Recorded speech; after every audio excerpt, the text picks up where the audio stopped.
Nayanthara versus Dhanush issue సినీ వర్గాలతో పాటు social మీడియాలో రచ్చలేపుతోంది. ఇప్పటికే నయనతార సోషల్ మీడియాలో ప్రత్యక్షంగా పరోక్షంగా ధనుష్ ని టార్గెట్ చేస్తూ పోస్టులు పెట్టింది. గత కొద్ది రోజులుగా హీరోయిన్ నయనతార ధనుష్ మధ్య కోల్డ్ వార్ కొనసాగుతోంది. తాజాగా వీరిద్దరూ ఒకే పెళ్లికి హాజరై పక్కపక్కనే కూర్చున్నారు. దీంతో వీరిద్దరూ ఒకే ఫ్రేమ్ లో ఉన్న ఫోటోతో పాటు వీడియో కూడా సోషల్ మీడియాలో ఓ రేంజ్ లో వైరల్ అవుతోంది.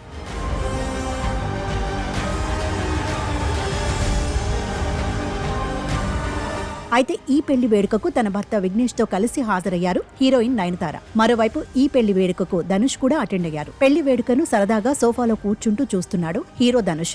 ఇదే సమయంలో నయనతార కూడా పక్కనే ఉన్న మరో సోఫా సెట్ లో కూర్చుంది. ఇద్దరూ పక్కపక్కనే ఉన్న ఏమాత్రం ఒకరినొకరు చూసుకుని పలకరించుకోలేదు. ప్రస్తుతం ఈ పెళ్లి వేడుకలోని నయనతార ధనుష్ ఫోటో వీడియోలు సోషల్ మీడియాలో తెగ వైరల్ అవుతున్నాయి. వీరు ఒకరినొకరు పలకరించుకోకపోవడంతో ఇక గత కొద్ది రోజులుగా వీరి మధ్య జరుగుతున్న కోల్డ్ వార్ నిజమేనని నెటిజన్లు గట్టిగా ఫిక్స్ అయ్యారు.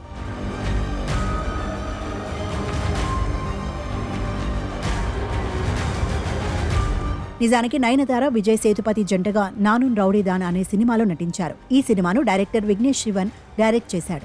మరోవైపు ఈ సినిమాను హీరో ధనుష్ ప్రొడ్యూస్ చేశాడు. సరిగ్గా ఈ సినిమాను రూపొందించే సమయంలోనే విఘ్నేష్ శివన్ నయనతార ప్రేమించుకున్నారు. ఆ తర్వాత 2022లో వివాహం చేసుకున్నారు.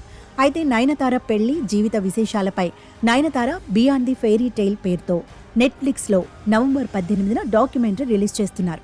రీసెంట్గా దీనికి సంబంధించిన ట్రైలర్ కూడా రిలీజ్ చేశారు. ట్రైలర్లో తన అనుమతి లేకుండా నానున్ రౌడీదాన్ మూవీ షూటింగ్ టైంలో తీసిన 3 సెకండ్ల వీడియో క్లిప్ను నయనతార ఉపయోగించడంపై నిర్మాత ధనుష్ సీరియస్ అయ్యాడు.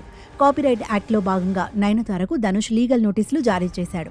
ఏకంగా 10 కోట్లు డిమాండ్ చేశాడు. ఈ నేపథ్యంలోనే ధనుష్ పై పలు ఆరోపణలు చేస్తూ నయనతార బహిరంగ లేఖ విడుదల చేసింది. అయితే గత కొద్ది రోజులుగా వీరి మధ్య జరుగుతున్న వివాదం తర్వాత ఫస్ట్ టైం వీరు ఒక పెళ్లి వేడుకలో పక్కపక్కనే కూర్చోవడం చూసి మూవీ లవర్స్ తమదైన స్టైల్లో కామెంట్ చేస్తున్నారు. ధనుష్ నయనతార మధ్య చాలా సీరియస్ ఫైట్ జరుగుతున్నట్టుగానే ఉందంటూ నెట్టింట్లో తెగ కామెంట్స్ చేస్తున్నారు.